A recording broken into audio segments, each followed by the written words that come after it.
Welcome to Digha. এখানে room নেই, এরা সব স্নান টান করে গরমের মধ্যে সেদ্ধ হয়ে যাচ্ছে অটো করে। এর আশেপাশে কোনো হোটেল নেই।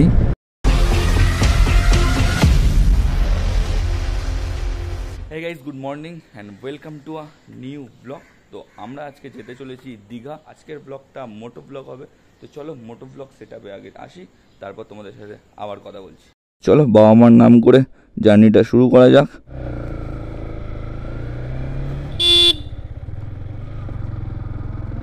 4:40 বেজে গেছে, সবাই দাঁড়িয়ে আছে, গিয়ে মিট করতে হবে, তারপর তেল ভরাতে হবে, কারণ তেলের কাঁটা টিকটিক করছে। এটা আমার ফার্স্ট মোটো ব্লগ। আজকে ডেভিল ভাইকে নিয়ে আমার প্রথম রাইড। সব দাঁড়িয়ে আছে।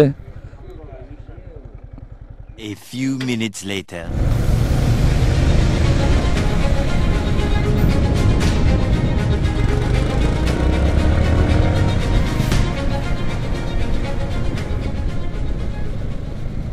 এখন আমরা চলে এসেছি যাদবপুর থানা, আর এখান থেকে রাইট টার্ন নেবো, সোজা চলে যাব 7 পয়েন্ট।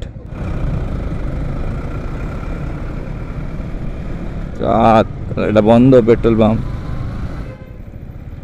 এটাও তো বন্ধ।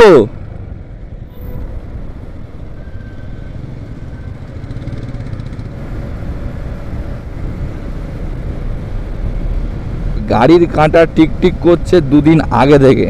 আমি জানি সকালবেলা এসে ওই পেট্রোল পাম্প থেকে তেল ভরাবো, কিন্তু পরপর 3টে পেট্রোল পাম্পই 3টেই বন্ধ। ভাগ্য খারাপ থাকলে যা হয়। এটাও বন্ধ। ভগবান, মানে ভাগ্য যখন খারাপ থাকে সব দিক থেকেই খারাপ থাকে। আমরা এখন পেরোলাম মিন্টু পার্ক, এটাও বন্ধ।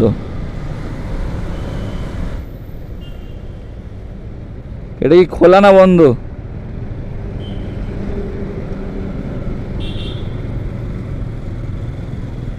খোলা আছে, ফুল ট্যাঙ্ক।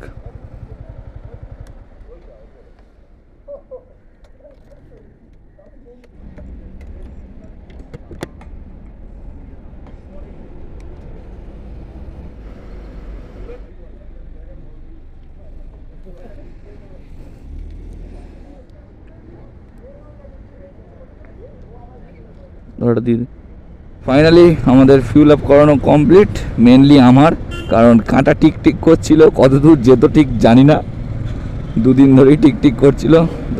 এখন আর কোনো চিন্তা নেই। এখন আমরা রয়েছি এক্সাইড মোড়, চলে এসেছি পিজি মোড়। এখান থেকে দ্বিতীয় হুগলি সেতু ধরবো। এই ভোরবেলা বাইক চালানোর মজাটাই আলাদাই ফিলিংস হচ্ছে। আর এই প্রথমবার ভাই এত দূরে নিজে বাইক রাইড করে যাচ্ছি, এর অনুভূতিটা বলে বোঝানো অসম্ভব। ডান দিকে হচ্ছে নবান্ন ব্রিজ, বাঁ দিকে হচ্ছে বাবুঘাট। এই রাস্তাটা বাবুঘাট চলে গেছে। পুরো রাইডটা তোমরা কমপ্লিটলি দেখতে থাকো। ওয়েলকাম টু দ্বিতীয় হুগলি সেতু।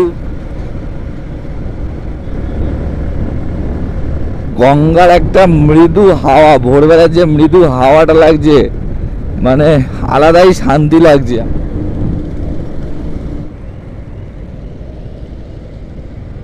বাঁদিকে আন্দুল, ডান দিকে কোনা, বাঁদিকে চলে যাচ্ছে আন্দুল রোড, আর এটা সোজা কোনা এক্সপ্রেস। Welcome to Howrah. সামনে যা মনে হচ্ছে বিশাল জ্যাম, আমাদের ফাঁক ফোকর দিয়ে বেরোতে হবে।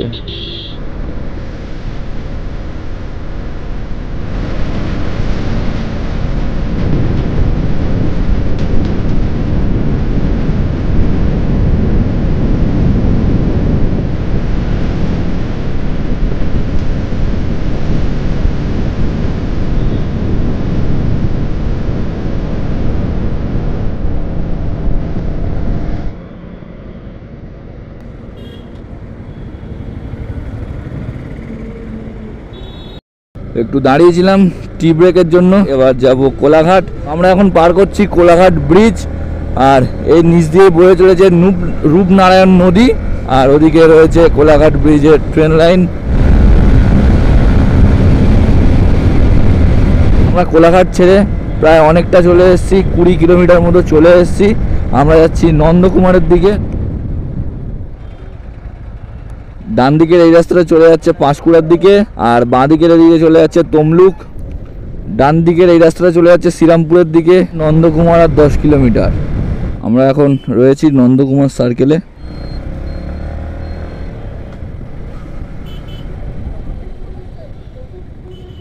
এখান থেকে দীঘার 90 কিলোমিটার আর কন্টাই 53 কিলোমিটার।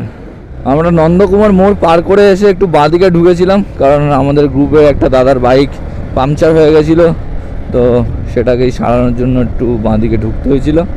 এবার পুরো আমরা সরে যাচ্ছি কাঁথির দিকে।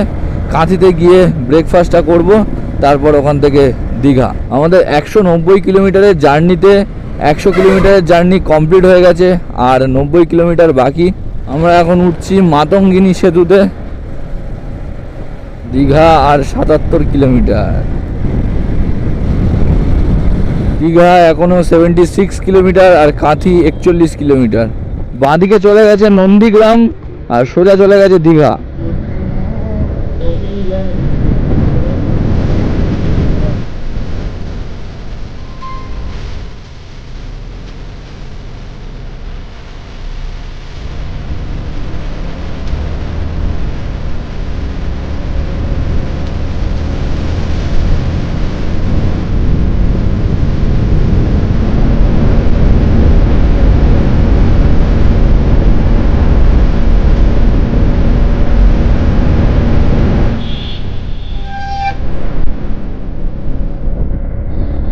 দীঘা এখনো বাকি 59 কিলোমিটার।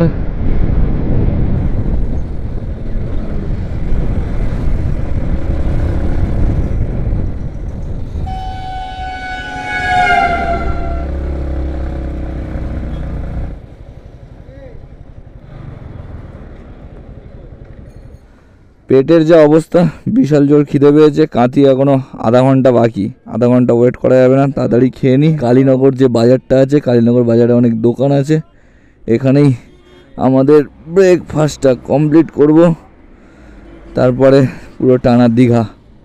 তো চলো এখানে আগে ব্রেকফাস্টটা কমপ্লিট করে নিই, তারপর আবার ব্যাক করছি। ফাইনালি আমাদের ব্রেকফাস্ট কমপ্লিট, আমরা বেরিয়ে পড়েছি আবারও দীঘার পথে। এখনও দীঘা 43 কিলোমিটার বাকি আর কাঁথি 13 কিলোমিটার বাকি। তো সকাল থেকে না খেয়েছিলাম একটুখানি, তখন চা বিস্কুট খেয়েছিলাম, সেই খাওয়া, আর তারপর থেকে কিছু খাওয়াই হয়নি, ডাইরেক্ট এখানে এসে খেলাম। এখন শরীরটা একটু তৃপ্তি লাগছে। না খেয়ে দে বাইক ফাইক চালানো খুব মুশকিল। এই দীঘায় আমাদের দুদিনের প্ল্যান আছে, সেটা হলো আজকে শনিবার ভোরবেলা বেরিয়ে এসেছি, আর কিছুক্ষণের মধ্যে দীঘা পৌঁছে যাব।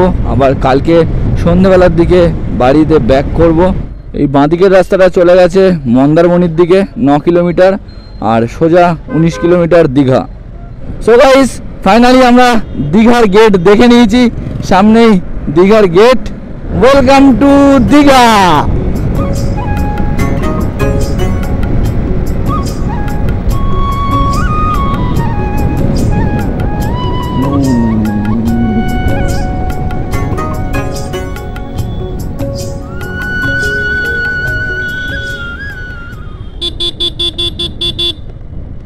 ওদিকে যে রাস্তাটা সোজা চলে গেছে ওটা দীঘা।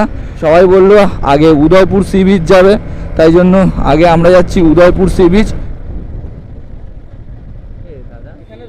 এখানে রুম ফুম নেই, যেতে রুম নিতে গেলে আমাকে সেই নিউ দীঘায় যেতে হবে। আমি ফার্স্টেই এদেরকে বলেছিলাম যে নিউ দীঘা বা দীঘায় যেতে, কেউ শুনলো না, সবাই বলছে উদয়পুর সি বিচ আসবে। তো উদয়পুর সি বিচে এখানে এসে এখানে লোকাল এদের দাদাদের কাছে জিজ্ঞেস করলাম যে হোটেল কোথায় পাওয়া যাবে। তো এর আশেপাশে কোথাও হোটেল নেই, একদম যে মেন রোডটা দিয়ে আসছিলাম সেই মেন রোডের ওখানেই হোটেল আছে, মানে ওখানে হোটেল নিতে হবে। হোটেল নিয়ে তারপরে ওখান থেকে এখানে এসে বিচে মজা নিয়ে আবার চলে যাও। এখন নিউ দীঘাতেই ব্যাক করতে হবে। বেকার বেকার তেল খরচা। সেখানে অনেক ভ্যান ফ্যান, টোটো ফোটো, রিক্সা, অটো সবই আছে। উদয়পুরে আসা শুধু হচ্ছে गोवा वाली फीलिंग्स लेने के लिए भाई लोग। इधर आसपास में तो होटल हो रहा है, अभी तक नहीं हुआ। এই হিন্দিতে বলছি কেন, আমি বেঙ্গলি ব্লগার হয়ে। তো আশেপাশে হোটেল হচ্ছে, এখনও কমপ্লিট হয়নি। ডান দিক নিইনি। Going to new Digha.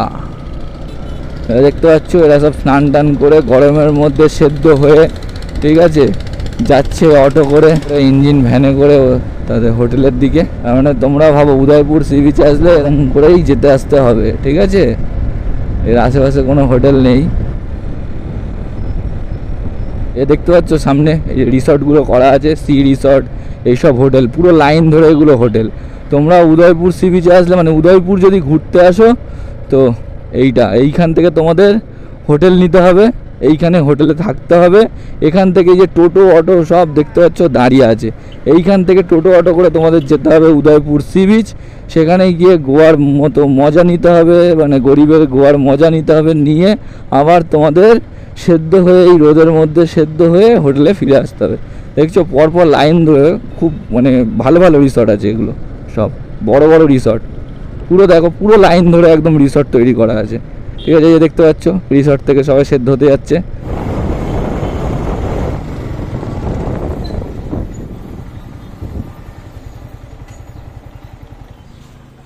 তো এখানে ব্যাচেলার দেবে না? চলো গাইজ, আমরা নিউ দীঘা এখন চলে এসেছি। এখানে আগে হোটেল টোটেল ঠিক করে নিই, তারপর আবার ব্যাক করছি। আমরা হোটেল পেয়ে গেছি অনেক খোঁজাখুঁজির পরে। এবার হোটেলে ঢুকবো, একটু ফ্রেশ হব, রেস্ট নেবো, কারণ অনেক টায়ার্ড।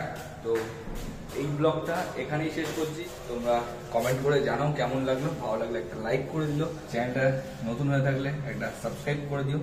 দেখা হচ্ছে নেক্সট ব্লগে।